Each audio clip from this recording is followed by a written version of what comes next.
Today's title is The Covenant of Law and the Covenant of Grace.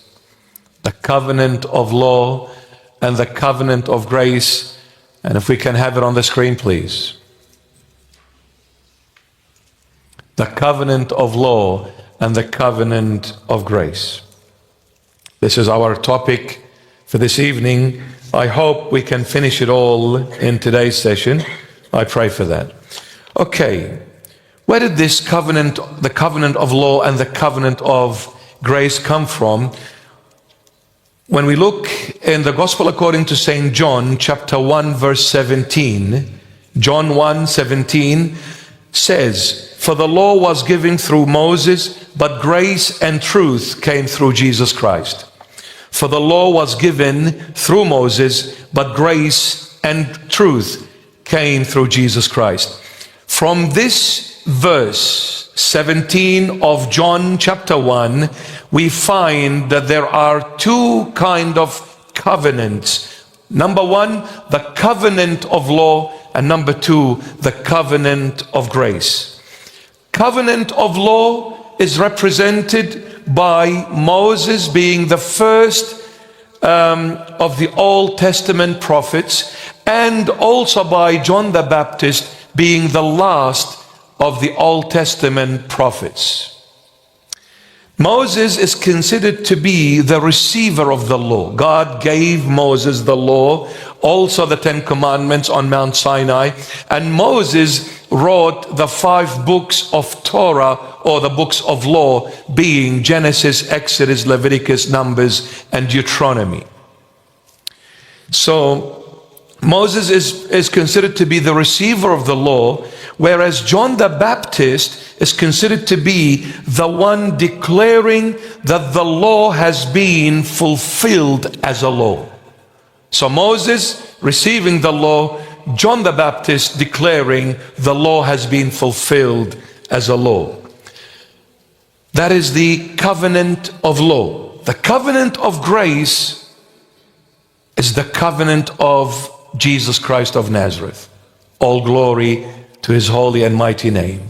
The covenant of grace is the covenant of Jesus Christ of Nazareth. Now, what is a covenant? The word covenant is a solemn, binding agreement or promise between people. Is a solemn, binding agreement or promise between people.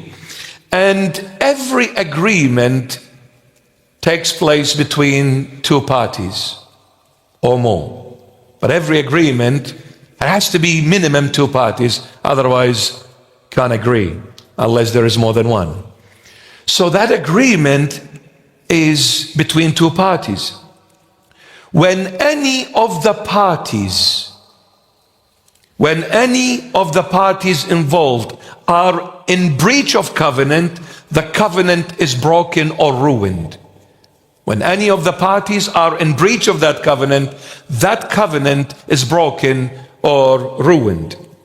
The Old Testament covenant was between God and the people, Moses, through Moses. So the Old Testament covenant was between God and people through Moses. God was faithful, but people were not. So if any of the parties are in breach of the covenant, that covenant is destroyed, it is ruined. The Old Testament covenant was between God and people. God was faithful, but people were not. When the Israelite nation saw the mountain was covered with smoke, Mount Sinai. When they saw it covered with smoke, they said to Moses, "You go up. We're not going up.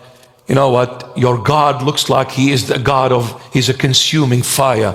We are afraid to go up. You go up and talk to this God. And whatever God says to you, we promise Moses, we will do whatever God tells you. We will do it." Moses went up into the mountain, and while he was climbing up, Moses said to himself, I am exceedingly afraid and trembling. Hebrews 12:21. I am exceedingly afraid and trembling. While he was going up, not knowing what to expect, seeing all that fire, the smoke, he said, my goodness, I'm going to be consumed by this mighty God.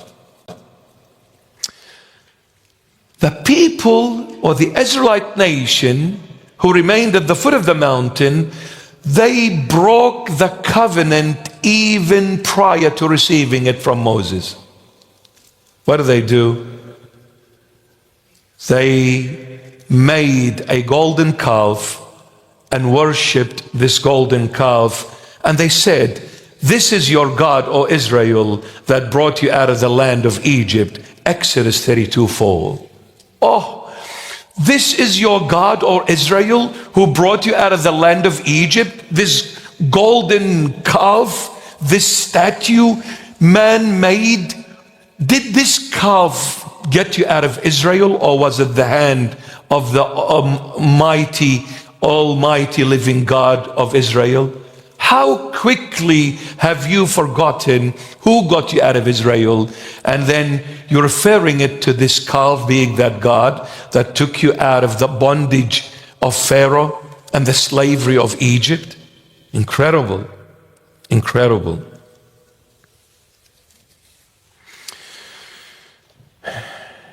All of us lived in the time of what I call nakedness. All of us lived in the time of nakedness, that is being the time of the Old Testament covenant, which is the covenant of law. Under the covenant of law, all of us lived in the time of nakedness. Adam became naked. When did Adam find out that he was naked? When he broke God's word. And breaking God's word, the Holy Bible calls it sin. So when Adam sinned by breaking God's word, he realized that he is naked. Prior to that, he was naked, but he did not know that he was naked because he had not yet broken God's word.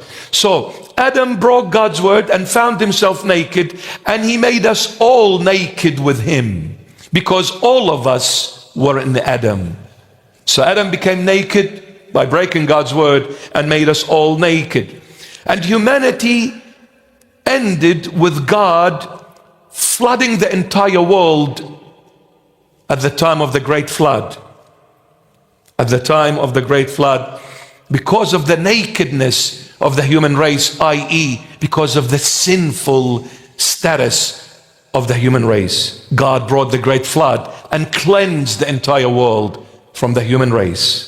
Except Noah, his wife, his 3 sons, and his 3 daughters-in-law. Now, when the great flood came and cleansed everything, then it was a new creation that began with Noah. However, when Noah came out of the ark after the flood had receded and gone, Noah came out of the ark, became drunk, and sinned once again. He became naked and made us all naked with him as well. Adam became naked and made us all naked. Noah became naked and made us all naked. The covenant of Noah continued till the time of Moses, which is the covenant of law. Moses represents the covenant of law. Here we see from our father Adam to Moses, there are 3 covenants. The covenant with Adam, the covenant with Noah, and the covenant with Moses, being the covenant of law. When Moses came down from the mountain and saw the people worshiping that golden calf, what did Moses say to his brother Aaron, the high priest? Aaron was the high priest, selected by God and appointed through Moses. What did Moses say to his brother Aaron, the high priest? Moses said, why did you make the people naked? Where do we read this? In Exodus 32:25. Exodus 32:25. Now when Moses saw that the people were unrestrained means naked, sinning, and sin leads to nakedness, spiritual nakedness. So when Moses saw that the people were unrestrained, for Aaron had not restrained them, to their shame among their enemies. So Aaron led the people of Israel make that golden calf and worship that golden calf and say, this is your God, O Israel, that brought you out of the land of Egypt. Aaron was the reason, not only for him to be naked, but he also made the entire Israelite nation naked with him as well. That Adam became naked, sinned, and made us all naked. Noah became naked, sinned, and made us all naked. Aaron, the high priest, became naked, sinned, and made all of us naked. Then the covenant of grace came. Jesus Christ of Nazareth.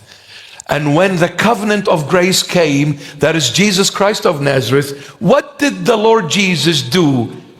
He went up on the cross naked to cover us all with the dress of his righteousness. He went up on the cross naked in order to cover our nakedness and dress us all with the best robe, according to Luke chapter 15, the prodigal son, where the father says, put on him the best robe. The best robe is Jesus Christ of Nazareth, the dress of righteousness. And this is why the Lord Jesus went on the cross naked, because we were all naked. He became naked, so we become clothed, and our nakedness, shame, be covered by his righteousness.